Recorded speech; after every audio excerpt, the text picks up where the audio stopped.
Olá a todos, sejam bem-vindos a mais uma TPC da Diretoria de Ensino de Birigui.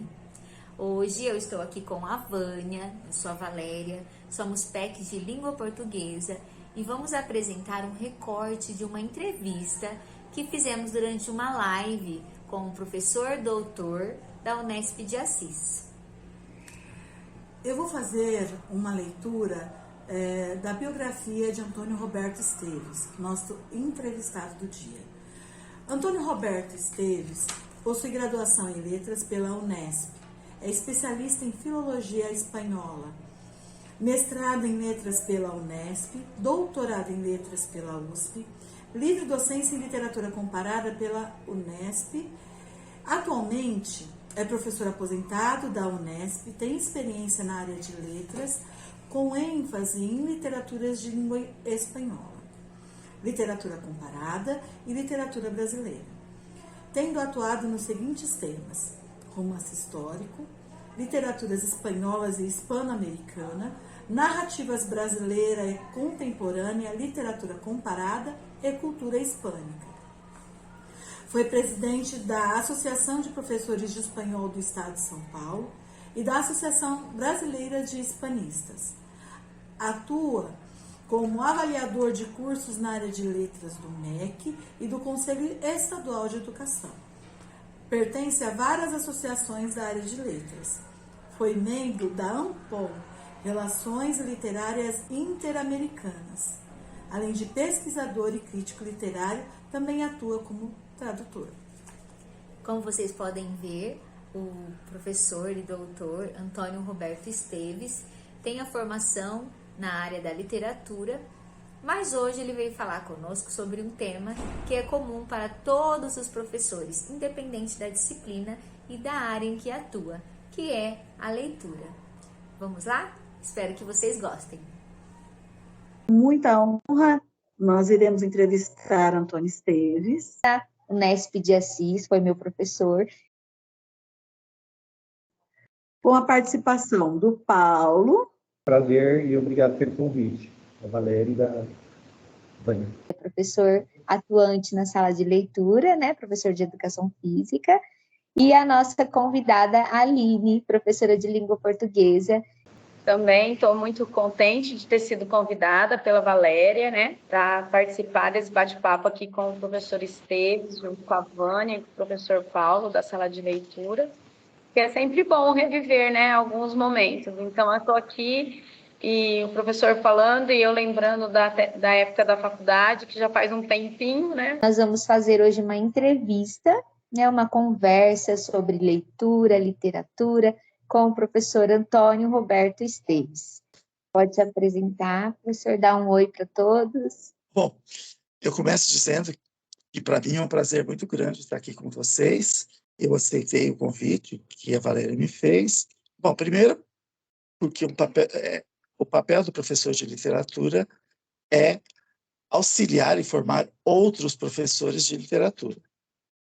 A Valéria foi minha aluna na graduação, aqui em Assis, há alguns anos atrás, e foi uma aluna muito importante, uma aluna muito aplicada. Ela fez iniciação científica comigo, com a leitura de contos, né, de uma escritora paraguaia, Josefina Plá. Então, eu não vou falar, né, de literatura em si, mas vou falar de leitura, porque mais importante que a literatura em si é a leitura. A gente estava conversando informalmente antes, e discutimos a questão da importância, né, da palavra.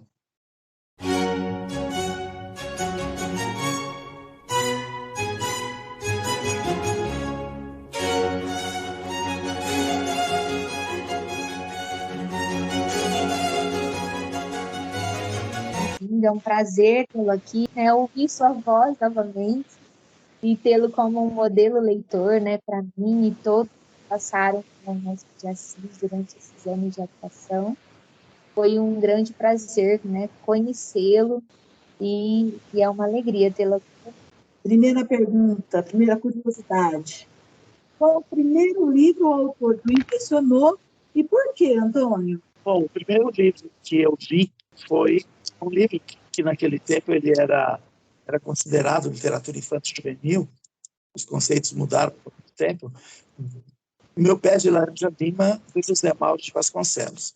Eu devia ter, sei lá, acho que estava naquela época, era a 6ª série. Depois esse livro acabou virando uma novela na televisão, não me lembro mais que canal que era. E eu gostei daquele livro porque era a história de um menino, né, que tinha uma série de problemas e que ele fugia desses problemas através do mundo da fantasia. Então, essa é uma das riquezas da literatura, da leitura.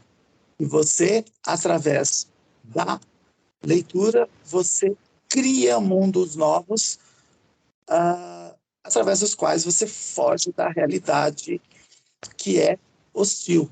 A nossa realidade, vocês sabem, ela nunca é agradável, nunca é do jeito que a gente quer. E esse livro, né, o Meu Pé de Laranja Lima, mostrava exatamente isso. Então, o menino ia lá para o fundo do quintal, subia no seu pé de laranja lima e criava histórias, e nessas histórias ele era feliz. Nessas histórias ele realizava os seus desejos e podia depois modificar a sua própria vida, né? Então é isso. Professor, como foi o seu processo no aprimoramento da leitura? Eu li muito, né? E eu agradeço sempre minhas professoras de português, do tempo do ensino que seria o fundamental e o médio hoje, que me colocaram à disposição. Naquela época não tinha salas de leitura ainda nas escolas, elas me colocaram à disposição as suas bibliotecas pessoais. Então, tudo que eu li nesse primeiro momento, depois, quando eu fui fazer a graduação em letras, eu já tinha lido todos os livros em que a gente estudou na graduação. Então, tive uma boa formação de leitura.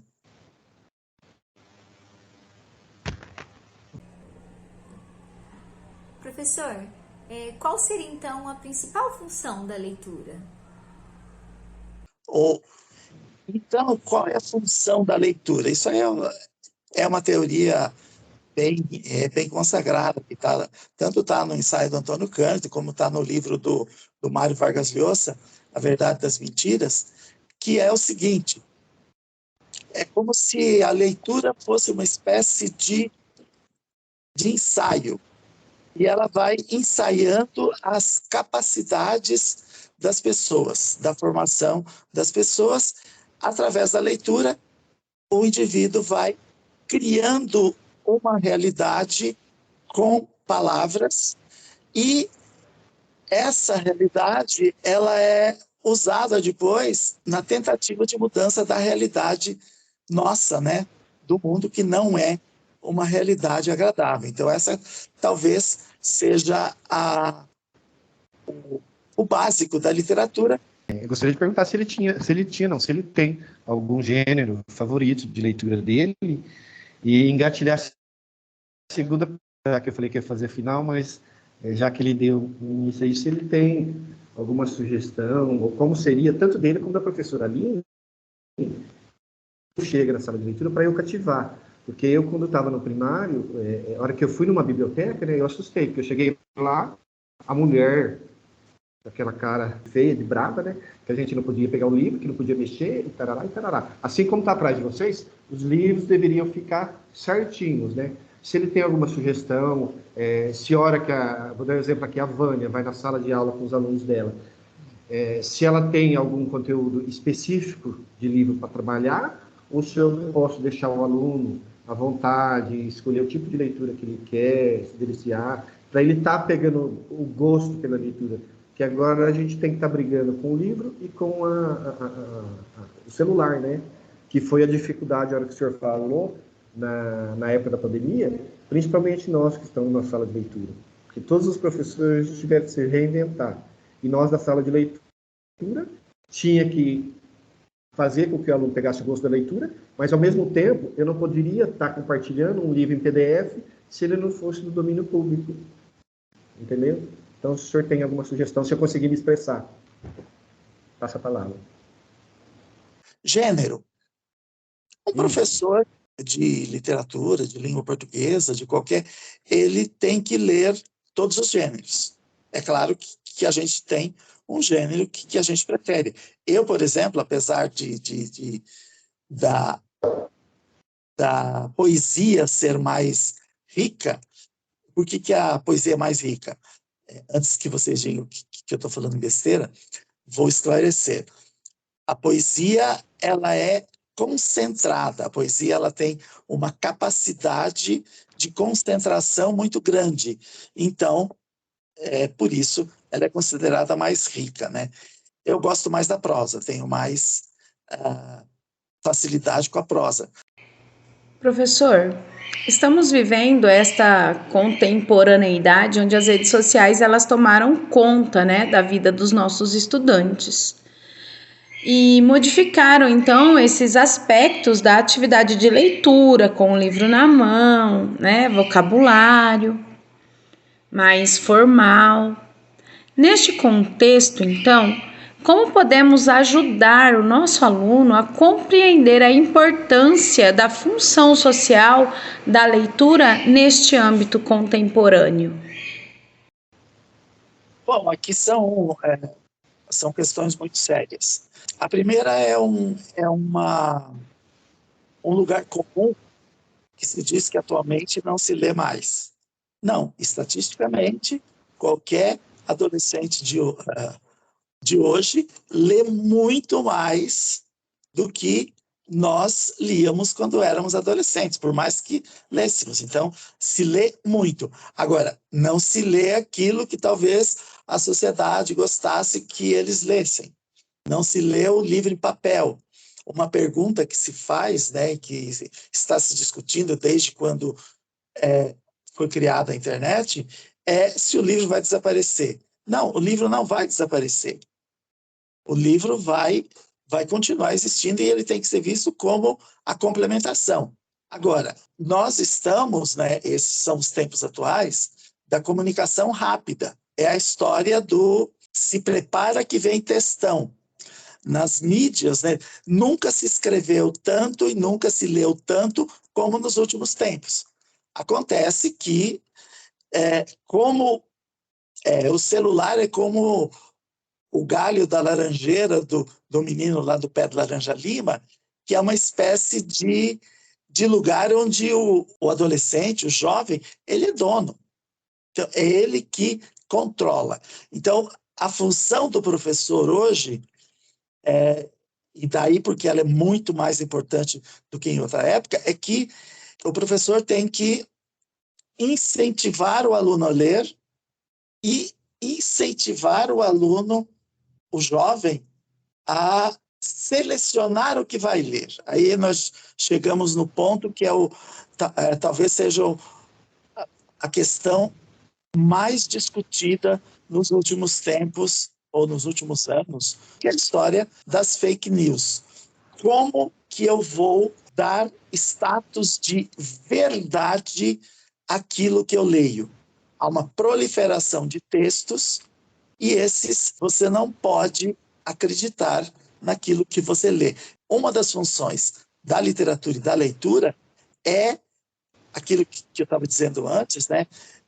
Desenvolver o raciocínio do jovem para ele poder acreditar ou não naquilo que ele vai ler e assumir aquilo como verdade ou não, né? Então, talvez essa seja a grande crise. A grande crise não é a falta de leitura, porque leitura tem de sobra. A crise é se você vai acreditar ou não naquilo que lê. E você só vai acreditar naquilo que lê se você tem uma formação boa, uma formação razoável para poder desconstruir as verdades construídas. Vocês sabem que um texto ele é formado por palavras, e essas palavras são articuladas, e são articuladas desde um lugar de fala. Então, mais importante do que ler é você saber por que você está lendo, ou você saber por que o indivíduo que escreveu aquilo, ele escreveu aquilo, com que objetivo, qual que era o objetivo, e você escapar das laçadas, né, que se dá ultimamente tentando enganar as pessoas. Qual o principal papel do professor no trabalho com a leitura? Então, a função do professor, a função é formar cidadãos que possam entender o seu lugar na sociedade, defender o seu lugar na sociedade e lutar por esse lugar. Professor, qual é o maior benefício que a leitura pode propiciar ao indivíduo? O Antônio Cândido fala lá que é o processo de humanização. O que é humanização?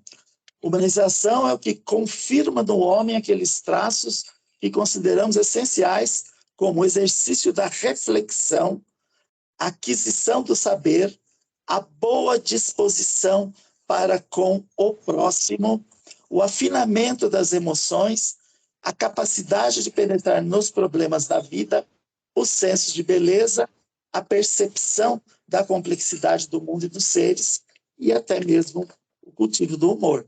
Então, eu acho que o que a leitura propicia, né, e aquele exercício que eu dizia para vocês do início lá, é também enxergar o outro.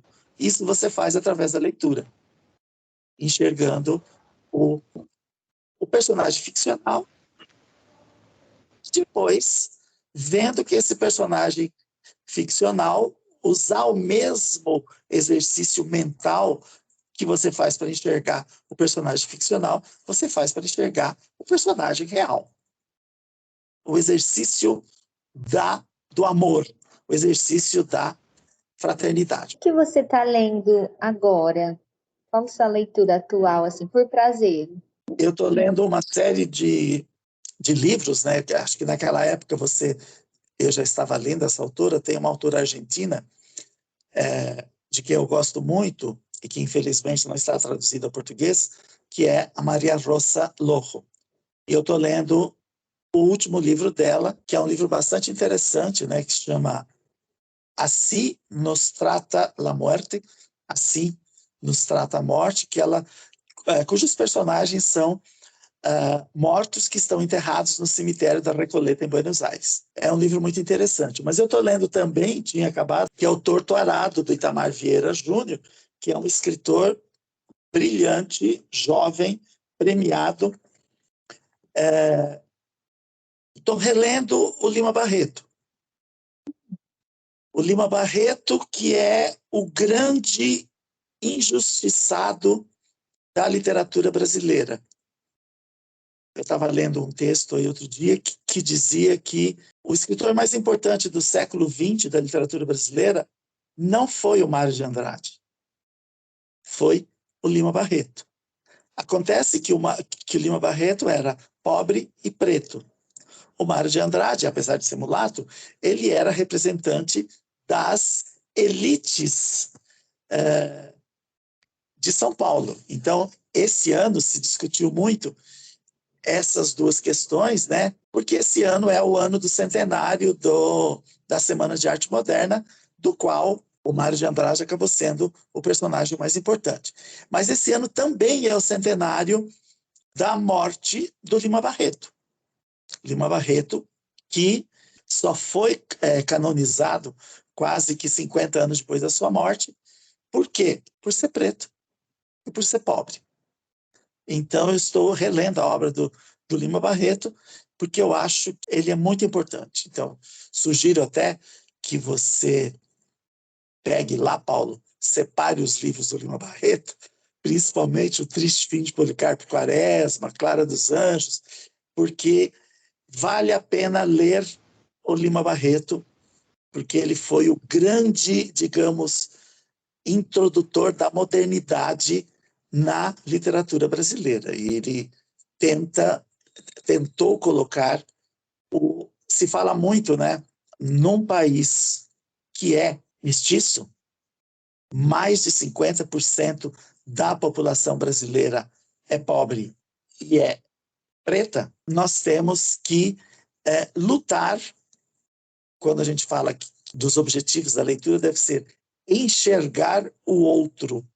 Enxergar o outro como eu gostaria de ser enxergado. Então, eu acho que a luta mais importante nossa é a luta contra o racismo, contra o preconceito e desconstruir todas esses lugares comuns, né, que a sociedade brasileira, que é branca, é dominada pelos brancos, né, jogou a população descendente dos escravizados, jogou na escória da história. Então, praticamente, eles foram excluídos da história. E estão conseguindo ocupar esse espaço com muita força. Na sua opinião, como a leitura pode ser trabalhada na escola pública, professor? Quem trabalha na escola pública tem que ver isso com muito mais cuidado. Por quê? Porque a escola pública é o lugar que tem a função de construir esses cidadãos. É onde eles vão, e a única oportunidade que essas crianças pobres e mestiças têm de conseguir um espaço na sociedade, através da educação. Nesse sentido, a escola pública ela é muito importante. Bom, depois eu passo para a Valéria, uma professora lá da Universidade Federal do Paraná, publicou um livro que é uma coletânea de ensaios sobre os centenários. E aí tem o bicentenário da independência, centenário da Semana de Arte Moderna, e eu escrevi um texto sobre o centenário da morte do Lima Barreto. Se vocês quiserem, depois eu passo para vocês. Não escrevam muito complicado, não. A Valéria até sabe. Eu acho que a leitura, que a escrita, tem que ser uma escrita que todos consigam ler e entender. Teves, o que você gostaria que melhorasse, né, no ensino da literatura ou no trabalho com a leitura na escola, né, pelos professores? Então, eu acho que ter a consciência de que, mais do que o ensino da literatura, é a prática da leitura. Tem um autor francês, é um pedagogo francês, chamado Daniel Pennac. E ele tem um livro que se chama, que já é meio antiguinho, que se chama Como um Romance. E nesse livro, ele conta as experiências dele de leitura, porque o mais importante é ler. Mais do que falar sobre os autores, o que interessa é ler o que o autor escreveu e como você vai ler a polissemia, né, da literatura, ou seja, a multissignificação da literatura. Você tem que ler e abrir as oportunidades, o que pode ser lido. O Antônio Cândido também diz naquele texto que o professor de leitura ele não tem que ficar apenas na alta cultura. O aluno não deve ser obrigado a ler o livro. E aí eu respondo um pouco para o Paulo. Se o Paulo tiver, digamos, a sensibilidade de botar todos os livros em cima da mesa, pedir para os alunos entrarem e escolherem o livro que eles quiserem levar e ler aquele livro. Não gostou? Para na primeira página, pega outro. Porque a leitura tem que ser feita por prazer e nunca por obrigação. Você só lê por obrigação quando você vai fazer prova no curso de letras ou no Enem. Mas aí teria que ler o livro, não ler o resumo do livro. Porque ler o resumo do livro é igual ver o filme. Não é a leitura. E você pode ficar, digamos, várias aulas lendo o primeiro parágrafo de um romance e ver todas as possibilidades daquele parágrafo, ou um poema. E a música. Não ter preconceito. A oralidade da música pode ser qualquer tipo de música. Se você quer, digamos, refinar o gosto dos alunos, o que você pega? Pega o mais brega possível, ouve e vai mostrando para o aluno o que aquilo pode te enriquecer. Se não serve para enriquecer nada, ele tem que mudar de leitura, ele tem que ouvir outra música, não tem que ter, digamos, preconceito com a cultura popular, porque ou a televisão, porque a maior parte dos nossos alunos tem acesso apenas à televisão, apenas ao celular, apenas ao brega, apenas à literatura, a alta cultura é um segundo passo. Então você tem que primeiro aprender a ler para depois aprender a valorizar a alta cultura. E entender que numa sociedade elitista como a nossa, entrar na alta cultura é uma forma de ingresso na sociedade. Então, a história do concurso. Quem faz o concurso público o faz exatamente para desqualificar, reprovar os que não tiveram oportunidade de ter uma formação boa. E eu acredito que todos nós que estamos aqui, de alguma forma, fomos, até certo ponto, vencedores dentro da nossa classe social. E só vencemos por quê? Porque aprendemos a ler. Aprendemos o que ler na hora certa para conquistar o nosso espaço. E a nossa função agora é abrir os olhos desses jovens, dessas crianças, ensiná-los a ler, desde decodificar as letrinhas até fazer entender um discurso político, com toda a polissemia do discurso político. E a primeira coisa que tem que ver é essa questão que está se muito colocada nos tempos atuais, que é entender o lugar de fala. Se você não entende que você está em um lugar de fala e que a partir deste lugar você vai falar com determinados objetivos, você não vai entender nunca o processo. Eu lembrei de uma live que a gente teve, aquela que a gente tem às quartas-feiras, né, do Manuel Bandeira. Ele falou assim, que a gente tem que deixar o aluno, inclusive ele comentou daquelas, as tiazinhas, as bibliotecárias que ficavam lá, o aluno já assustava, né? Então o aluno tem que ter acesso e pegar o que ele quer ler.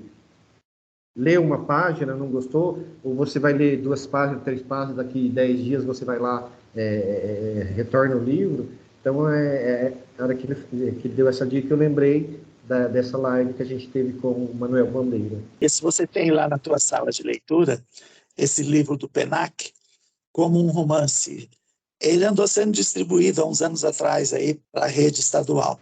Uma das coisas que ele andou fazendo, ele pegava o clássico e lia em sala de aula. Ia lendo parágrafo por parágrafo para superar o cipoal que é a linguagem. Nós falamos do Grande Sertão Veredas aqui. Não sei se alguém de vocês já leu. Se não leu, não precisa ter vergonha, porque ele é um livro que os próprios críticos falam. Ele tem um cipoal, que são as primeiras 60 páginas. O Grande Sertão Veredas, ele é um grande manual de filosofia. Você pode ler o primeiro parágrafo e discutir o primeiro parágrafo. E discutir, por exemplo, a discussão principal do livro é a existência do bem e do mal. E ele vai discutindo essas questões. Você vai lendo aos poucos. Professor, eu gostaria que o senhor fizesse um paralelo com a nossa realidade atual, ou seja, a nossa intencionalidade de que os alunos façam a leitura de obras clássicas e esse aluno, muitas vezes, buscar na versão cinematográfica dessas obras. Professor, a Vânia comentou sobre isso, porque eu falei para ela, durante a faculdade, a gente tinha uma disciplina com você, que era literatura e cinema. E nós fazíamos essa comparação de trechos de obras literárias e as versões cinematográficas. E eu lembro que uma das observações era o foco da câmera, porque a versão cinematográfica já é uma leitura, né? Já é uma segunda visão da obra original, né? Já é uma interpretação daquele diretor, daquela obra literária. Então, eu queria que você falasse um pouco sobre isso, né? Olha, como a Valéria já falou, eu não tenho nada contra o filme. Eu acho que o filme pode ser também um bom exercício. Você pode assistir ao filme, mesmo que os que não sejam baseados em obra literária. Você pode assistir o filme e fazer todo o exercício de leitura do filme. Não é tão simples também ver o filme. Você vai desde as imagens, a história. Então, você pode... É muito rico você, por exemplo, trabalhar com o filme e pedir desde o clássico exercício de recontar a história, resumir a história, mudar o fim da história. Tudo isso são exercícios. O que o aluno precisa é praticar a escrita, a fala e a escrita. Ele pode fazer oralmente e a escrita é mais difícil. Pode-se ler o filme e fazer com a música também. São verdadeiros poemas, não é uma coisa. Você pode ler e trabalhar com essa letra e exercitar a partir dessa letra. Professor, o senhor pode indicar algum livro que pode ser lido com os estudantes, independente da disciplina? O Torto Arado é interessante. Vocês conhecem jatobá? Sim. A fruta jatobá? A semente? Comi bastante. Na escola Oswaldo Januzzi tinha um pé de jatobá enorme lá. É aquela que é roxa, né? Meio preta. Isso, é um pozinho dentro. No Torto Arado, você fica sabendo, e é uma árvore nativa brasileira, cresce nas florestas. Claro, é coisa de criança pobre. Hoje, ninguém mais, criança de hoje, vai querer comer, vai querer um açaí com Nutella, não vai querer o jatobá. Mas jatobá era uma coisa que toda criança que, sei lá, dos 50 anos atrás, comia jatobá. E jatobá é o que salva no Torto Arado das grandes fomes. A farofa de jatobá é o que eles comiam quando não tinham farinha para fazer farofa, quando tinha grande seca e não tinha mandioca para fazer farinha de mandioca. Então, eles faziam a farofa de jatobá. A maior parte do tempo é jatobá. E hoje, de hora para o nobis, jatobá, todas essas coisas que antes era só coisa de gente muito pobre, existe um monte de estudos que os veganos estão fazendo, que, por exemplo, hora para o nobis tem muito mais nutriente que qualquer carne. Essa experiência rural de plantas, alimentícias e tudo mais, isso é muito mais interessante do que... Dei o exemplo da Nutella, mas posso dar o exemplo do cheeseburger, do cachorro-quente e tudo mais. Quando a educação alimentar ela é interessante. Estou pegando tudo isso por causa do jatobá do Torto Arado. Esteves, esse exemplo que você deu com a educação alimentar, né, através da literatura, é maravilhoso, porque me veio, né, em mente uma palavra nova que surgiu no nosso currículo, que é a palavrinha multiletramentos. Nós temos buscado muito conhecimento através dos estudos, das pesquisas e até das publicações da doutora Roxane Rojo, que fala muito sobre o tema. E ela diz exatamente isso, né? Que é o trabalho em sala de aula com diversas culturas, né, diversas linguagens, e é letrar o estudante para que ele seja capaz de se expressar, de se posicionar criticamente em relação a qualquer tema, né, em qualquer situação, que ele conheça e que ele saiba usar sem preconceitos, né, diversas linguagens, né, que ele se aproprie e interprete, né, textos de diversas mídias e, inclusive, né, respeite e conheça diversas culturas, né? Então, é maravilhoso esse exemplo que mostra exatamente esse trabalho que o professor precisa ter, que é não utilizar somente obras conceituadas ou uma linguagem mais formal, né, mais padrão, e sim trazer para a sala de aula essa realidade, essas diversas culturas, né, que nós temos inclusive dentro da sala de aula. Você pode falar um pouquinho sobre isso? Sim, é exatamente isso. Não tem. Partindo daquele princípio de que com a leitura você tem que enxergar o outro, e no nosso caso aqui, o aluno é o outro, o professor tem que se despir do preconceito. Não existe gênero melhor ou pior que o outro. Todos os documentos da rede mostram isso, né? Que você tem que usar a linguagem do momento. Então, eu acho que tratar o aluno como um igual do Rio Negro, sem preconceito, como um igual, é o primeiro ponto. Mostrar que você, através da leitura, o que você vai fazer?